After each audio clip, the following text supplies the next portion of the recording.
legislative session. Oh, a recording is in progress, it says. Excellent, you have achieved that. Now all I have to do is unachieve it. Continue. There we go. Drop the check. Where was I? Oh, yes. Signed into law by the governor on 5/18/2021. House Bill 701 amends both the Recreational Marijuana Initiative, I-190, and the Montana Medical Marijuana Act. The Medical Marijuana Bureau now switched into the Department of Public Health. And what department are you in now? Yeah, we are now in the Department of Revenue. Department of Revenue. You've moved to the Department of Revenue out of the Department of Public Health. They didn't like you there? That's right. They kicked us right out. They kicked you right out. Okay. There you go. Well, Erin, and correct me if I'm right, is it Ducharme? It is, yep. Erin Ducharme is, according to the best I can find out, the Deputy Administrator of the Cannabis Control Division of the Montana Department of Revenue. Is that correct? That is correct. All right, we now have 99 more questions and you'll be free to talk to us. Thank you very much for being with us. The reason I asked Erin to make this presentation some months ago was that I personally am on the medical marijuana program. I have my little card, and darned if those edibles don't help me sleep in my time of needing to sleep. So I found them very helpful. And now we have, as voters in the state of Montana, we've said we want marijuana to be out there and available to us. The question is, how do you regulate that and supervise that in the state of Montana? And I think that pretty much falls to Erin. You can take it away from there. All right. Well, good morning, and thank you, Jim, for the introduction. We're very excited that you guys asked us to come visit with you this morning. There's a lot going on right now in the cannabis industry, both as a regulator and as a provider, a licensed provider out in Montana. So like Jim said, I'm Erin Ducharme. I'm the Deputy Administrator over the Cannabis Control Division, now with Department of Revenue. And then also with me, I'll let Kristen introduce herself. Hi, good morning, everyone. My name is Kristen Barber, and I am the Administrator of the Cannabis Control Division with the Department of Revenue. Thanks for having us. Yeah, so I do have you guys kind of a visual to follow along with, and you can tell me if it's helpful or if you can see it, and if not, I'm just open to talking, but let me see if this is helpful for you guys to follow along. Are you guys seeing that? Yes. Okay, perfect.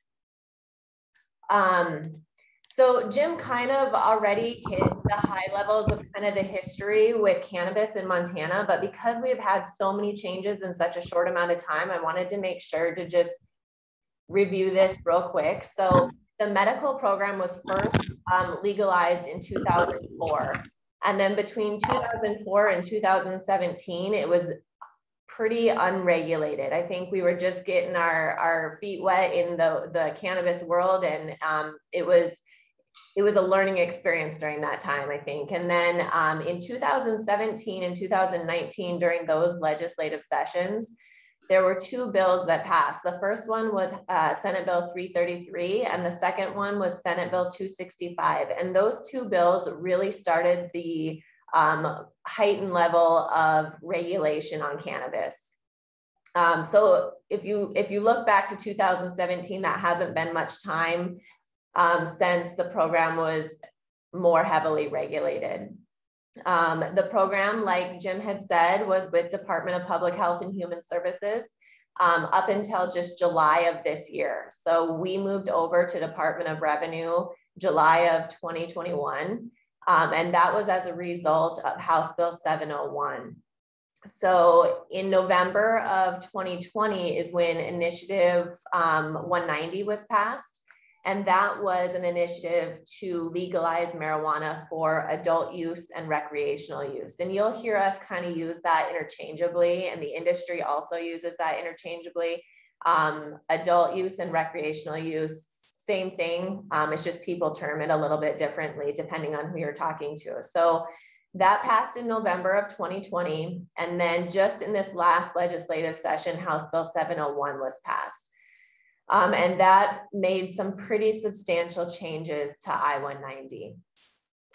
That is what moved our program, the medical program, over to Department of Revenue, and really, which in our minds was a really good move because it allowed us to join with Department of Revenue and regulate the industry both on the adult use market and with the medical program. So current day, like I had mentioned, we moved over in July, and then our rules, so the package that really dictates our regulations other than statute for the program also moved over with us unchanged. And so we brought the program and our rules over to Department of Revenue unchanged. And now we're really diving in because we have a lot of work to do up until January 1 when the adult use market goes live essentially. And so right now we're looking at changing and updating some of our medical rules that don't fit anymore based on new regulations. We're looking at advertising and the allowance around advertising for the industry, meaning can a dispensary, which is where it's the store that sells the product, how much advertising can they do? Both electronically and out in the streets, right? Do we want signs out there that promote these products, and how much regulation do we want on the advertising? And right now that's a pretty big discussion happening among the industry and with us as the regulators.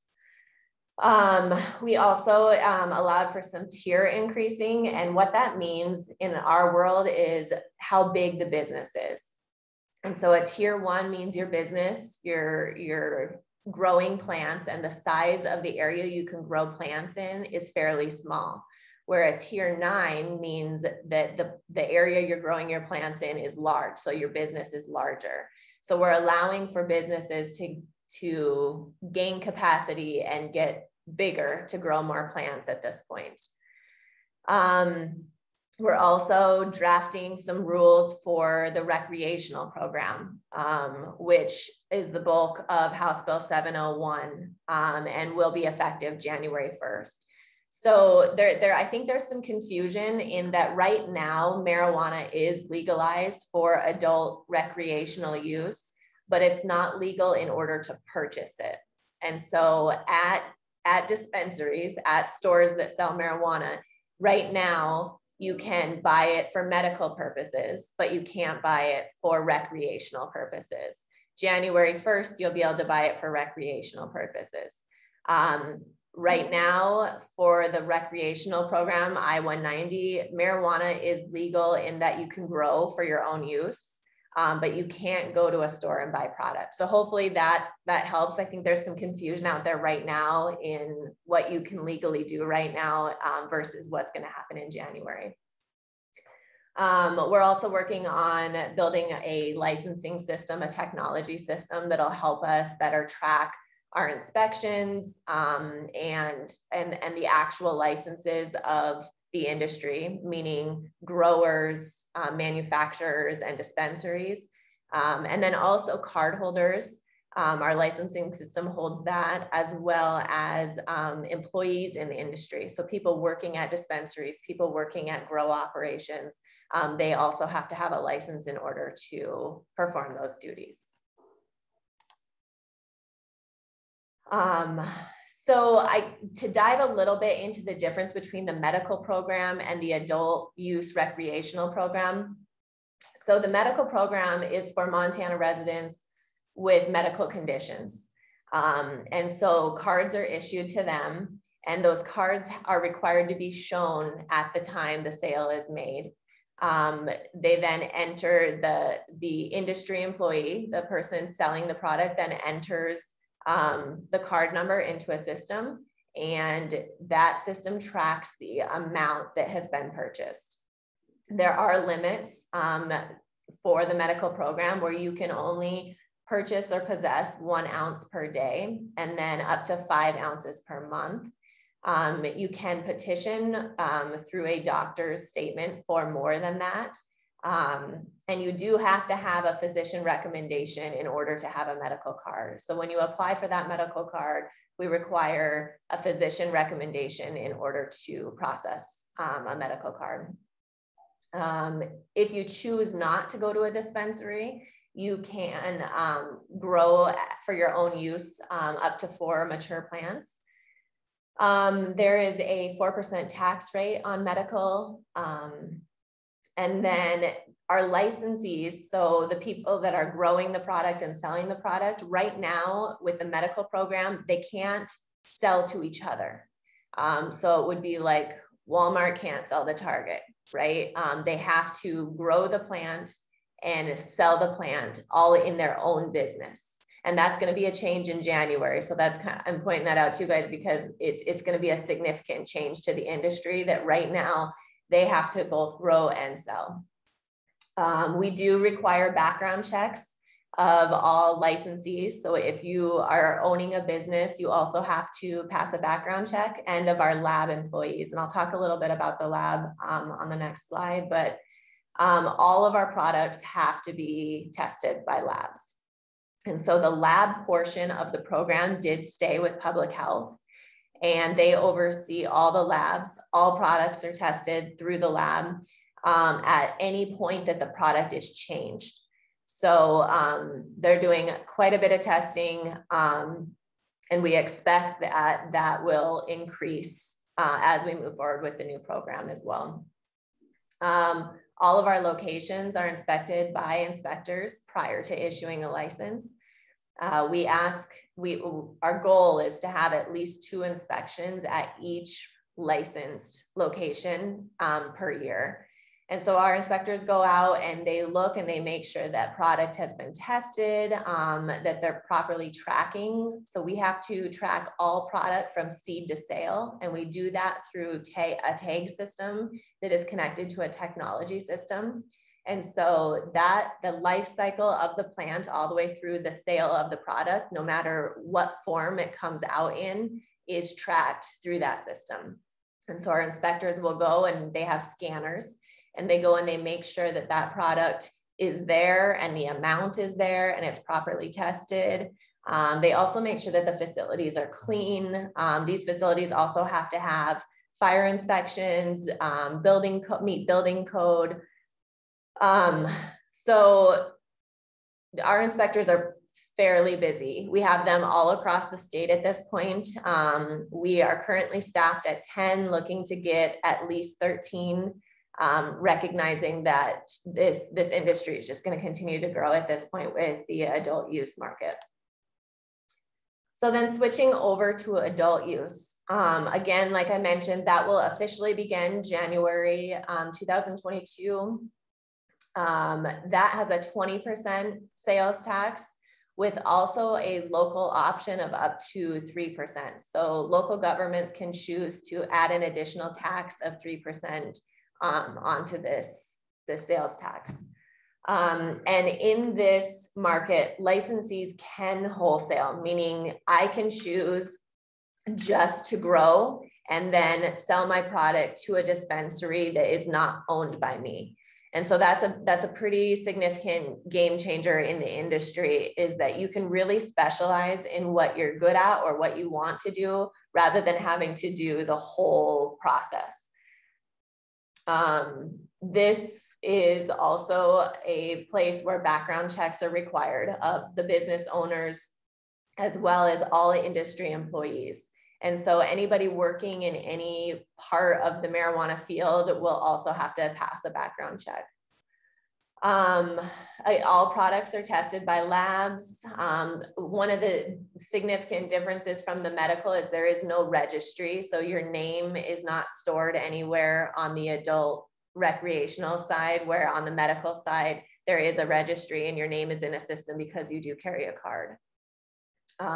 There's going to be some THC limits, meaning the product can't exceed a certain level of THC on the adult use, recreational use side.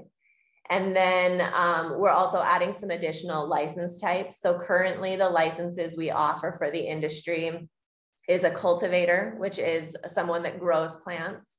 A manufacturing license, which is someone that makes product out of plants, whether that be a food product or a non-food product, which I'll talk to you a little bit about that too. But it's the person that really produces and manufactures the product. And then we also offer a dispensary license, which is the storefront, the sale. We're adding an additional license, which is a transporter license, meaning that this is the license type that you would carry in order to deliver product between locations. And they would have to carry what's called a manifest, which is a detailed document indicating what product they have, how much of it they have, who can be in the vehicle. And so that is an additional license type we'll be adding. And again, all locations are inspected by our inspectors. And the process with that really is the inspectors go out, and if they see any deficiencies, they document it. And depending on the level of deficiency, we give time to correct or not. If it's significant enough, then we would take an adverse action on that license. If it's minor infractions, we'll give them time to correct that and then go back out and make sure those corrections have been made.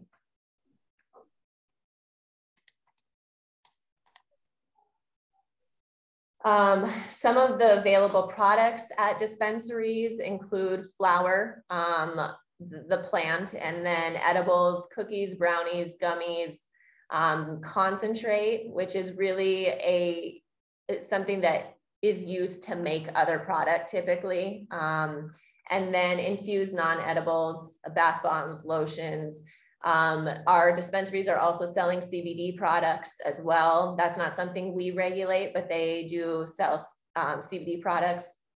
And so, like I had mentioned, all of the product is tracked in Metric, which is our seed to sale tracking system. Everything is tagged and then followed the technology system. Metric shows the whole life cycle of that product. So I think, Jim, is it good to stop now and see if anybody has any questions, or do you want me to keep going? Let's go ahead and zip through your presentation, at least the high points, and then we'll pepper you with questions. Okay, perfect. Okay, so one of our last slides is just kind of bringing up some current data of the division. And so we have approximately 40,000 registered cardholders, so cardholders for medical use. We have about 3,400 people working in the marijuana industry across the state. We have approximately 285 licensed providers, and that's among 930 locations.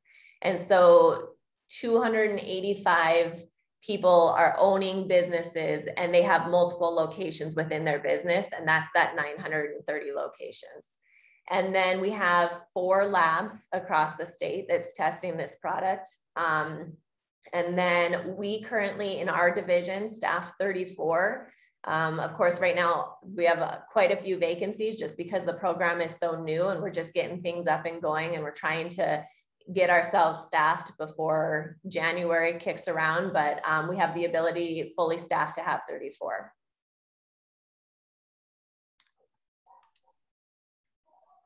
Okay, so we are ready for any questions or any gaps or confusion that I may have created. I'm ready to take some questions if you guys have any.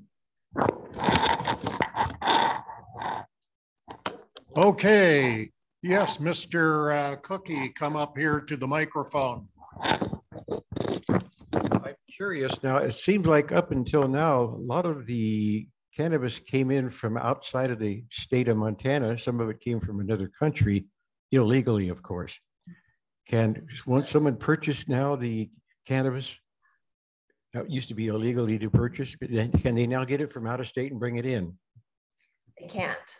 Nope. So you can't cross state lines with cannabis.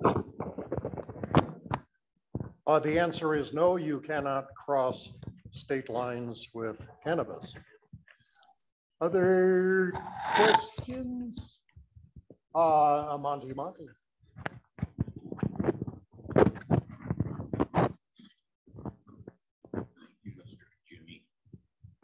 Hi, good morning. I'm trying to wrap my head around this. So when it's legal come January 1st, dispensaries that sell it, will they be standalone like the medical marijuana ones are now? Or will you go to Walmart to their pharmacy or to the pot section or what? I don't know how you buy it. You know, I just can't figure that out. That if you could kind of share that with me. Yep, absolutely.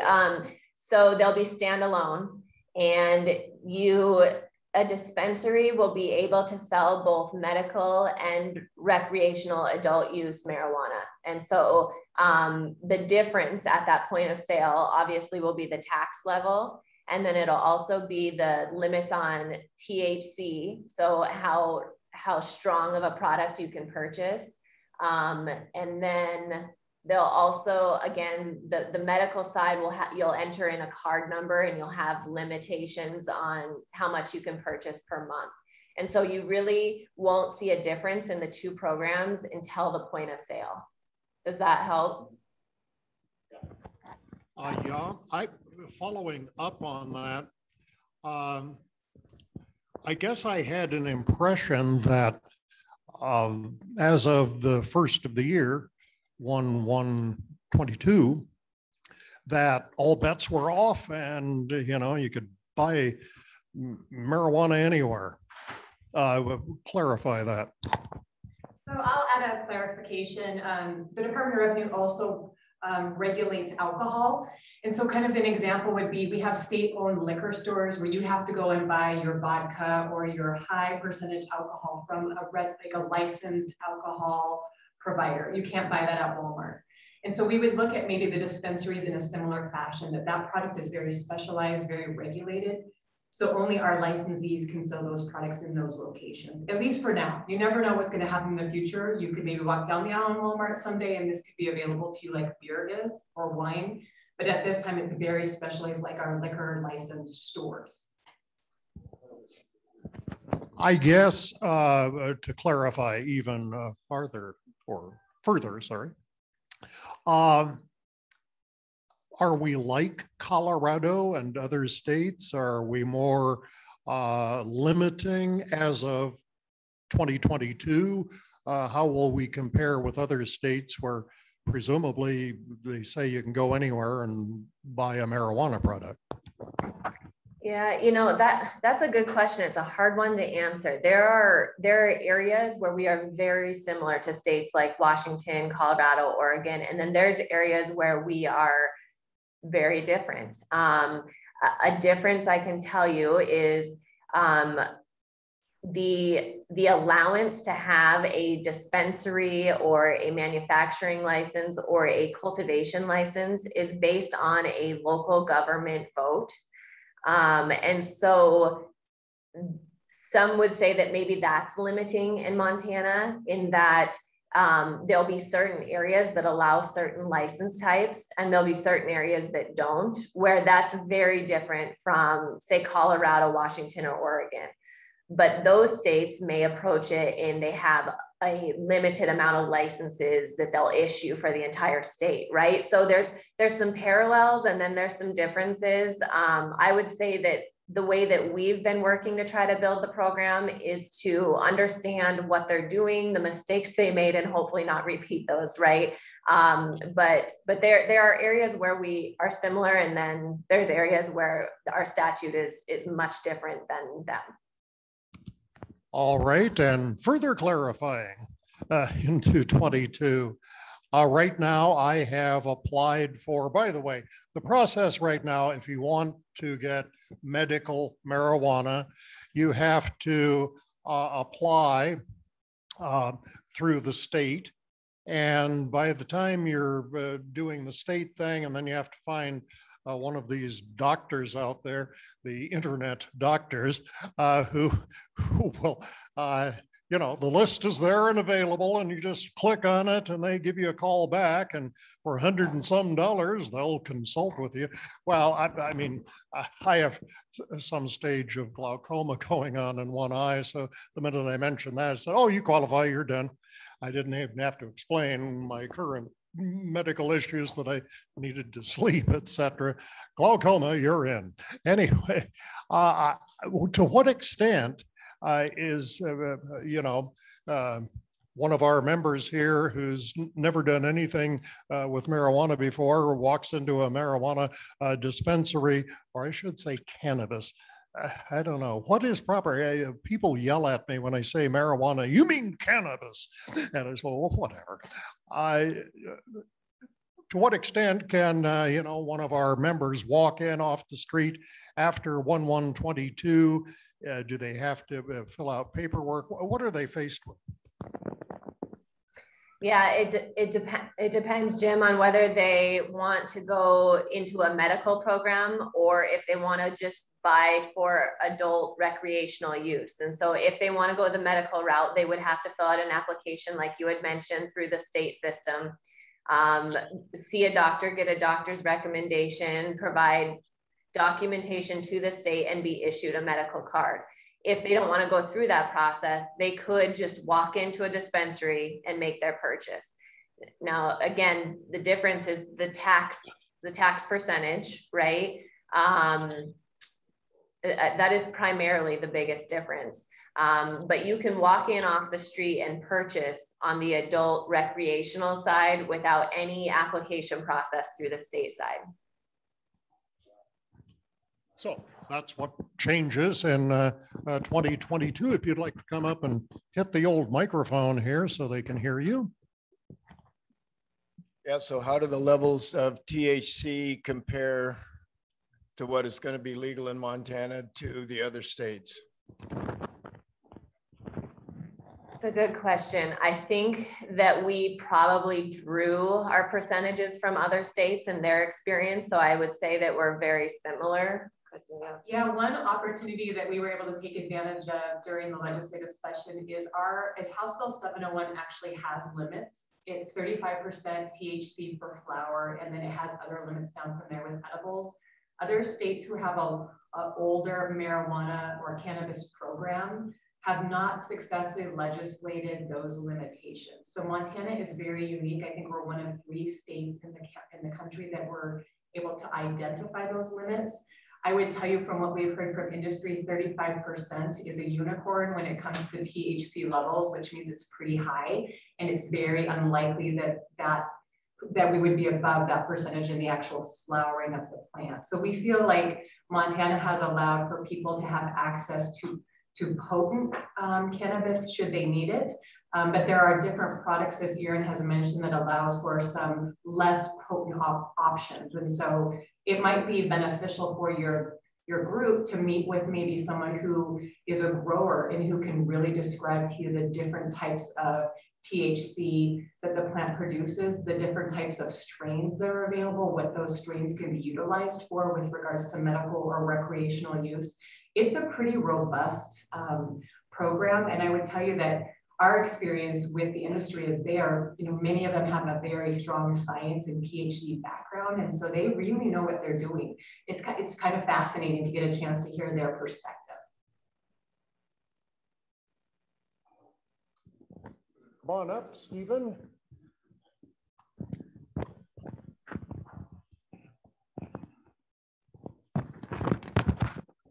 I'm playing catch. I have a question. We're snowbirds. We live in Montana 4 months out of the year. I have a Montana license. My wife has a California driver's license. She also has medical marijuana capability in California. Does she cannot pass a driving test now. She physically cannot drive. Can she still get medical marijuana in Montana? That's a good question. Unfortunately, right now our rules indicate that you have to have a Montana driver's license in order to prove your residency.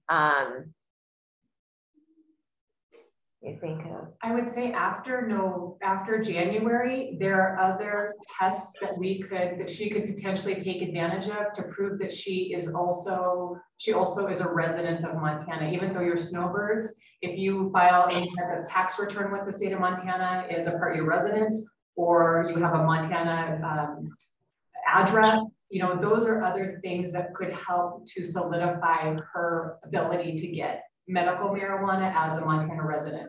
But as of 1/1, you don't have to be a resident in Montana to buy recreational marijuana. So you can come from out of state and purchase it from a dispensary at the 20% tax. And just, you know, to follow up on that, I think that that's one of the pieces that is so positive about joining with Department of Revenue is there's different ways that they utilize systems to verify residency. And so when Kristen was saying, you know, 1/1, there may be other ways other than a state of Montana ID that's utilizing some other information that Department of Revenue has that maybe health didn't have. And so we were very strict on having that Montana driver's license that we'll be able to use other documentation to verify residency. Oh. Morning, Erin. Thank you for your presentation. It's pretty informative. I was wondering what kind of impact does this have on law enforcement, driving under the influence, et cetera, and how does, for instance, the highway patrol check for violations? Yeah, that's a great question. And I don't know that we have the answer to that yet. I know that Department of Justice is headed down this road and trying to understand what this means.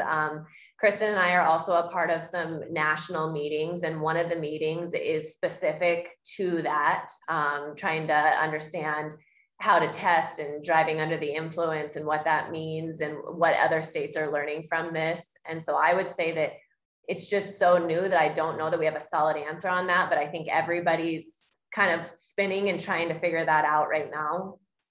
Yeah, no, I would just agree. We have worked in tandem with the Department of Justice. We understand that there's an onslaught of change coming as part of the legislation that passed. Some money was allocated to support Department of Justice and additional, checks for their officers with regards to cannabis. You know, it's not, the science hasn't caught up with how to determine how, someone's level of, being high, where alcohol is easy to, when you go through a breathalyzer, when you're pulled over, they can really kind of determine if your blood alcohol content is over a certain limit, and that's how they determine if you are impaired or drunk.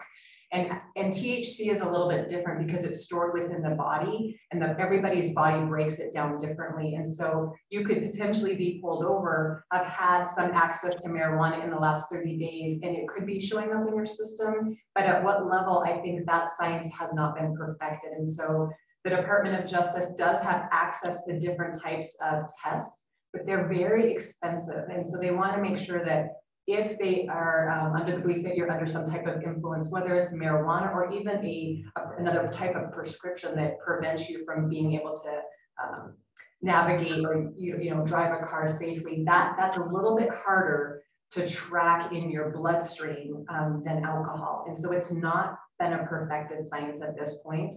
But as Erin said, we work very closely with Justice, and we anticipate that as this kind of opens up as of January, we're going to see some significant impacts to local law enforcement. I will add to that as a regular user of little chocolate edibles that when you're under the influence, Wolf, you would not have any question in your mind, at least based on my body's reaction, are you under the influence so you know not to drive? It's obvious to me. That's why I had to experiment with how much of this chocolate am I actually putting in my body? What's the effect? Will it increase a little bit? When you hit that mark, you're under the influence. I don't want that. I want to hit just shy of that because I'm not interested in looking like a drunken sailor. I was in the Navy, a drunk, and they are drunk. I didn't want that. I simply wanted to be able to relax and go to sleep, have a decent night's sleep, despite all these other things annoying me. And to that extent, it's been very helpful for me. For other people, I don't know. Everyone is a personal experience. But Wolf, believe me, I won't be driving if I've nibbled on any marijuana, because the little point at which you cross over from mellow and whatever to drunk is very clear to me, and I would think many marijuana users. This whole thing about highway patrol and detecting, I can't imagine anyone being under the influence out there, under the influence of marijuana, that doesn't know they're under the influence. Yes, come on up. May.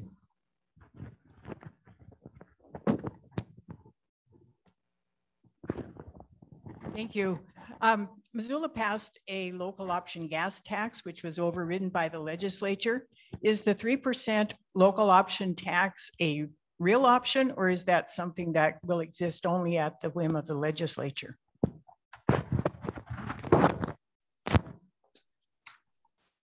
To my understanding, it's the local option, and the localities will have the power to decide if they want that tax or not. Yeah, and it's a vote to the people. So obviously you as voters have the option to decide if you want that in your local community. But because it's very clear in House Bill 701, I believe it is the legislative intent to allow local communities to decide what they want. We have hit our time at 8:30 here. Any final question, anything from, yep, Wolf? A follow up from the Wolf. I know this is speculative, but what do you hear nationally about legalization at the federal level? Yeah, we think, I mean, we can speculate that we think it's coming, but we have not heard anything solid that would give us any indication that it is. We hear a lot of talking. You know, that there's a Safe Banking Act out there because this industry cannot legally bank because it's federally illegal. That is a significant issue that states are dealing with right now. And so we hear talk about these different things coming that tells us that maybe eventually it'll be here, but we don't have anything clear. Yeah, just to follow up, as you all are aware, with Congress, there tends to be gridlock on things that aren't even controversial. This one tends to be a little bit more. As Erin said, Senator Steve Daines from Montana is a co-sponsor on the Safe Banking Act. We do believe that that will pass probably in 2022, and that will give the industry access to legal banking and not have to try to hide that they're a cannabis industry. We would think that that will pass first, and then I think if legalization is going to happen, it will happen in the next 2 years. There's the momentum behind it to get it through, but I think there's some horse trading going on behind the scenes that has to be solidified before there's an actual vote on the floor. All right. Monty, another Monty, one of our many Monties, has a question. Hi, I was wondering about cannabis versus high-powered drugs, like after surgery or glaucoma. My mother had glaucoma, so I probably am a prime suspect. Automobile accidents, service people, whatever. Is cannabis a lot safer than the high-powered drugs that people are taking now? And that's what I wanted to know. Thanks, Monty. Yeah, you know, I think that there are studies that could tell you both ways. I think one, to say that it's safer is that it's, you know, it's naturally grown and there's not a whole lot of chemicals added into the product. They are doing studies on outcomes of public health with use of cannabis right now. Colorado's got some great studies out there. They're kind of leading on the adverse effects of using cannabis, right? But we know that any medication is going to have some side effects or some adverse effects that it produces. And so I don't know that we have a clear answer for that. Yeah, but you know, I think you could probably find a study arguing either direction. All right, thank you very much. We've hit 8:33. You are wonderful state of Montana employees, so I'm sure you have a schedule. We're retired. We don't have a schedule. So, Erin, you've bent over backwards and saved me with this wonderful video presentation. I look forward to talking to you and getting a copy of the video, and then we'll talk about how a club reimburses the state of Montana for Zoom time. There you go. That'll be the subject of our next meeting. Anyway, Erin, thank you so much. It's just wonderful that you made yourself available. It's a very confusing issue to a lot of folks, and a controversial one to many folks, but I appreciate the great explanation. So thank you for making this possible, Erin. Clap, clap. Yes, thank you again for having us. We love to talk about this topic and make sure that the communities are informed, especially during this confusing time and all these changes. So thank you for having us, and you guys have a great rest of your day. Okay, thanks, Erin. Thank you. Bye-bye.